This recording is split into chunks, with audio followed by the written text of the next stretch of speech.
ব্যাপক খহনীয়াৰ কবলত পৰিছে শালমৰা অঞ্চলৰ ৰাইজে।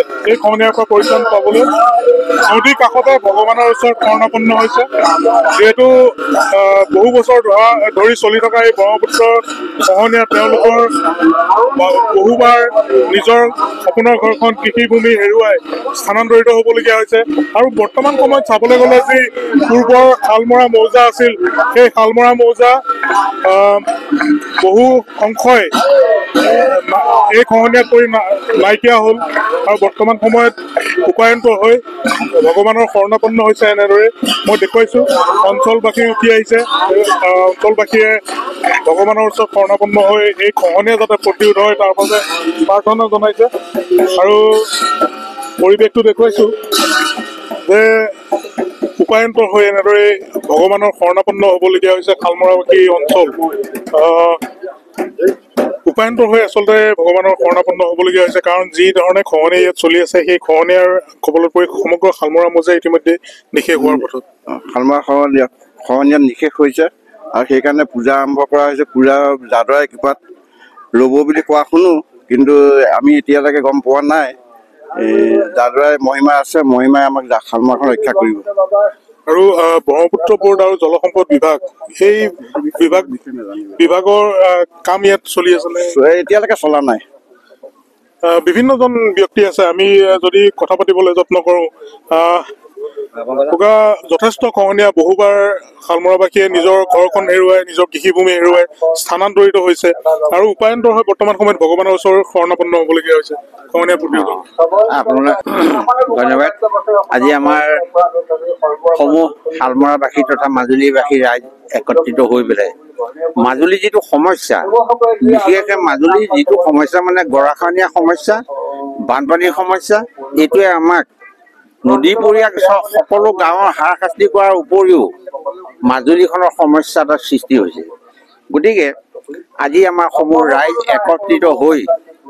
একত্ৰিত হৈ পেলাই মহাবাহু ব্ৰহ্মপুত্ৰ সন্তুষ্টি উদ্দেশ্য কৰি আজি আমি এভাগে শ্ৰী শ্ৰী দক্ষিণপাট সত্ৰৰ ভুৱন মোহন বিগ্ৰহ আজি প্ৰতিষ্ঠা হ'ব।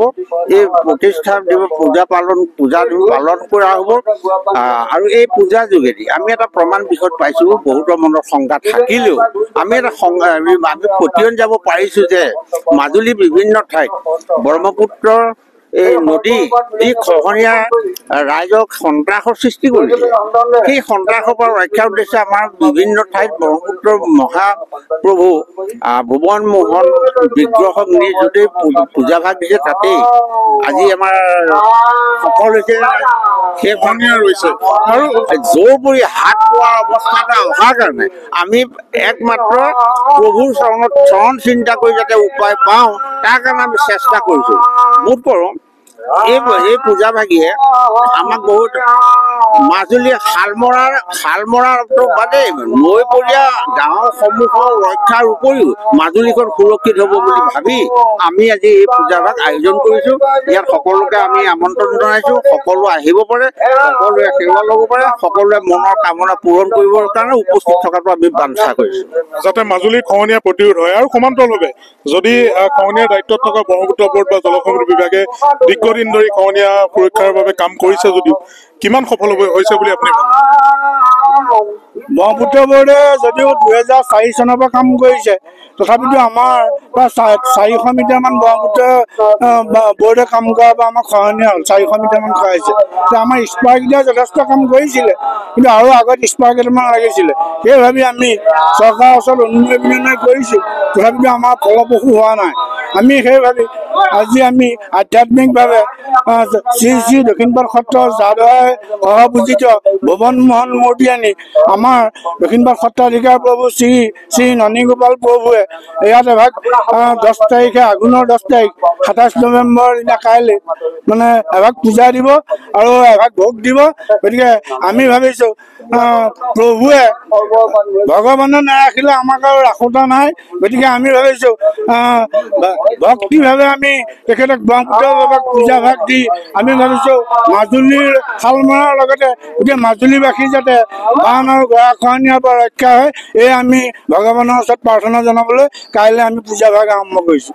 নিশ্চিতভাৱে আৰু আজি নাম গোৱা হৈছে মই দেখুৱাইছোঁ পৰিৱেশটো যে অঞ্চলবাসীয়ে আহি ইয়াত নাম লৈছে এই নাম লৈ যাতে খহনীয়া প্ৰতিৰোধ হয় তাৰ আশা কৰিছে আৰু আইসকল আহিছে আইসকলে নাম লৈছে পৰিৱেশটো দেখুৱাইছোঁ মই